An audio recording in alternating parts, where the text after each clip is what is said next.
بسم اللہ الرحمن الرحیم.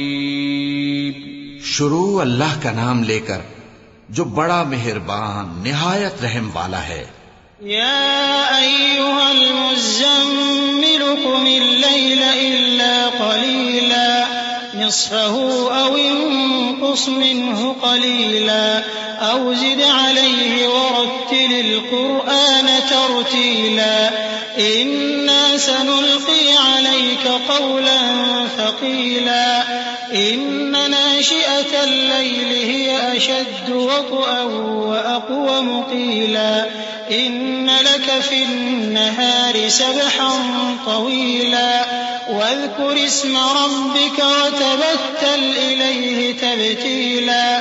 اے کملی میں لپٹنے والے، رات کو قیام کیا کرو مگر تھوڑی سی رات، یعنی نصف رات یا اس سے کچھ کم قیام کرو یا کچھ زیادہ، اور قرآن کو اچھی طرح ٹھہر ٹھہر کر پڑھا کرو. ہم ان قریب تم پر ایک بھاری فرمان نازل کریں گے.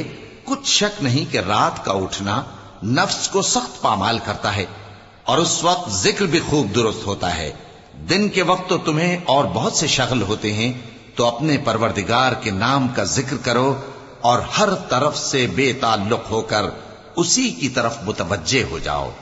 رب المشرق والمغرب لا إله إلا هو فاتخذه وكيلا واصبر على ما يقولون واهجرهم هجرا جميلا وذرني والمكذبين أولي النعمة ومهلهم قليلا إن لدينا أنكالا وجحيما وطعاما ذا غصة وعذابا أليما.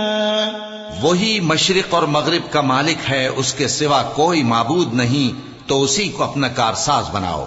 اور جو دل آزار باتیں یہ لوگ کہتے ہیں ان کو سہتے رہو، اور خوبصورتی سے ان سے کنارہ کش رہو، اور مجھے ان جھٹلانے والوں سے جو دولت مند ہیں سمجھ لینے دو، اور ان کو تھوڑی سی مہلت دے دو. کچھ شک نہیں کہ ہمارے پاس بیڑیاں ہیں اور بڑی زبردست آگ ہے، اور گلے میں اٹکنے والا کھانا ہے، اور درد دینے والا عذاب ہے. يوم ترجف الأرض والجبال وكانت الجبال كثيبا مهيلا إنا أرسلنا إليكم رسولا شاهدا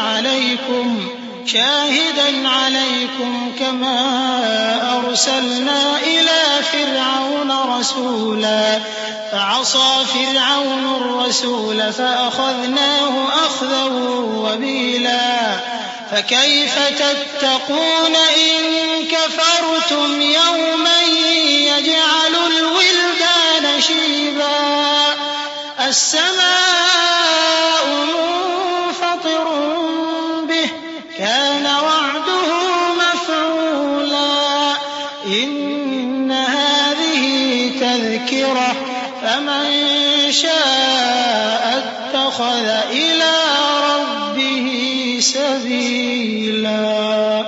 جس دن زمین اور پہاڑ کانپنے لگیں اور پہاڑ ایسے بھربھرے ہو جائیں گے جیسے ریت کے ٹیلے، اے اہل مکہ، جس طرح ہم نے فرعون کے پاس موسیٰ کو پیغمبر بنا کر بھیجا تھا، اسی طرح تمہارے پاس بھی محمد صلی اللہ علیہ وآلہ وسلم ایک رسول بھیجے ہیں جو تمہارے مقابلے میں گواہ ہوں گے. سو فرعون نے ہمارے پیغمبر کا کہا نہ مانا تو ہم نے اس کو بڑے دردناک انداز سے پکڑ لیا. اگر تم بھی ان پیغمبر کو نہ مانو گے تو اس دن سے کس طرح بچو گے جو بچوں کو بوڑھا کر دے گا، جس سے آسمان پھٹ جائے گا. یہ اس کا وعدہ پورا ہو کر رہے گا. یہ قرآن تو نصیحت ہے، سو جو چاہے اپنے پروردگار تک پہنچنے کا راستہ اختیار کر لے.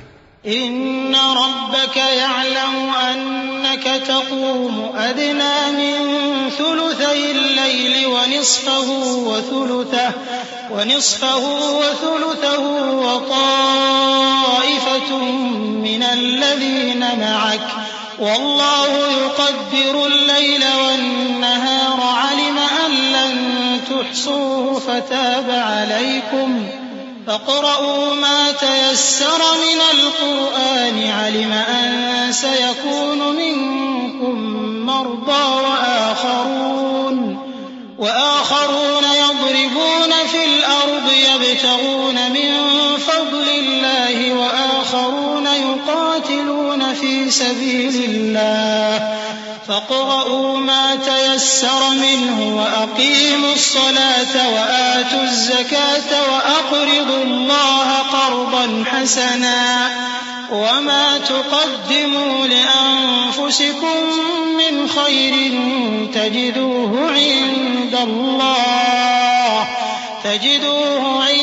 الله هو خيرا وأعظم أجرا واستغفروا الله إن الله غفور رحيم. تمہارا پروردگار خوب جانتا ہے کہ تم اور تمہارے ساتھ کے لوگ کبھی 2/3 رات کے قریب اور کبھی آدھی رات اور کبھی تہائی رات قیام کیا کرتے ہو، اور اللہ رات اور دن کا اندازہ رکھتا ہے. اس نے معلوم کیا کہ تم اس کو نبھا نہ سکو گے تو اس نے تم پر مہربانی کی، پس جتنا آسانی سے ہو سکے اتنا قرآن پڑھ لیا کرو. اس نے جانا کہ تم میں بعض بیمار بھی ہوں گے اور بعض اللہ کے فضل یعنی معاش کی تلاش میں ملک میں سفر کریں گے اور بعض اللہ کی راہ میں لڑیں گے، تو جتنا آسانی سے ہو سکے اتنا قرآن پڑھ لیا کرو، اور نماز قائم کرتے رہو اور زکوٰۃ ادا کرتے رہو اور اللہ کو نیک نیتی سے قرض دیتے رہو، اور جو عمل نیک تم اپنے لیے آگے بھیجو گے اس کو اللہ کے ہاں بہتر اور صلے میں بہت عظیم پاؤ گے. اور اللہ سے بخشش مانگتے رہو، بے شک اللہ بخشنے والا ہے، مہربان ہے.